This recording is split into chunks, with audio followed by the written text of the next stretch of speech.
வருங்கால அரசு பணியாளர்கள் அனைவரையும் கனவுகான் சேனல் அன்புடன் இருக்கிறது. இந்த வீடியோவில் 2022 எஸ்ஐ எக்ஸாமில் நடந்த ஒரு கேள்வியை எப்படி சால்வ் பண்ணலான்னு பார்க்கலாம். மொத்தமாக ஒரு வகுப்பில் 45 மாணவர்கள் இருக்காங்க.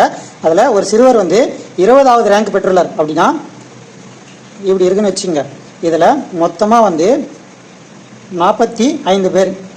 இதில் 20வது ரேங்க் பெற்றிருக்கார் ஒருத்தர். அப்போ இவருக்கு முன்னாடி 19 பேர் இருப்பாங்களா?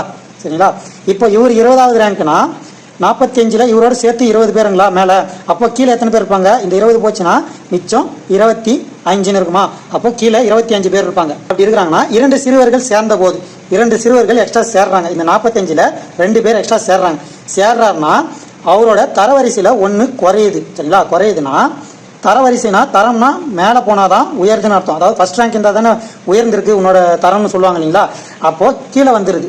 அவங்க 2 பேர் சேர்றதுனால கீழே வந்துடுது. அவரோட தரம் கீழே வந்துச்சுன்னா எத்தனாவது இடத்துல வரும்? 20வது இடத்துல இருக்கிறாரு. ஒரு தரம் குறையுதுன்னா 21வது இடம். அப்போது வந்த 2 பேரில் மேலே ஒருத்தர் ஜாயின் ஆகிடுறாரு. அப்போது 19ல் ஒருத்தர் ஜாயின் ஆகினார்னா மேலே 20 பேருங்களா? அப்போ இவர் 21வது இடத்துக்கு வந்துடுவார்.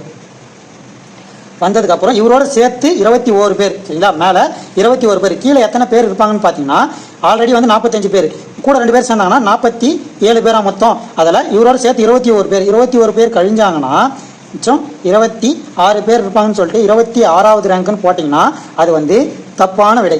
ஏன்னா அவரோட ரேங்க் கடைசியிலிருந்து எத்தனாவதுன்னு கேட்குறாங்க. சரிங்களா? கடைசியிலேருந்து எத்தனாவதுன்னா அவருக்கு முன்னாடி 26 பேர் இருக்காங்க. இவர் இங்கே இருக்காங்க இல்லைங்களா? 26 பேர் அவருக்கு பின்னாடி இருக்காரு. இவர் இன்னொரு இடத்துல இருக்காரு இல்லைங்களா? 26 ப்ளஸ் இவரோட ரேங்க் சேர்த்தீங்கன்னா 27வது இடத்துல இருப்பார். பின்னாடி இருந்தீங்கன்னா அவருக்கு பின்னாடி 26 பேர் இருக்காரு. அவர் ஒருத்தரோட சேர்த்தா 27 பேர் இருப்பாங்க லாஸ்ட் இருந்தீங்கன்னா. அப்போ 27வது ரேங்க்ன்றது தான் இந்த கேள்விக்கான விடை. இந்த ஒரே ஒரு பாயிண்ட்ல தான் நம்ம மிஸ் பண்ணுவோம். 26வது ரேங்க்னு போட்டு ஈஸியாக தப்பு பண்ணிடுவோம். அப்படி இல்லை, அவரோட ரேங்க் எத்தனைன்னு பார்த்தீங்கன்னா 27வது ரேங்க் வரும். இதுதான் இந்த கேள்விக்கான விடை. இது ஆப்ஷன் சியில் இருக்கு. இந்த வீடியோ உங்களுக்கு பிடிச்சிருந்தா வீடியோ லைக் பண்ணிக்கோங்க.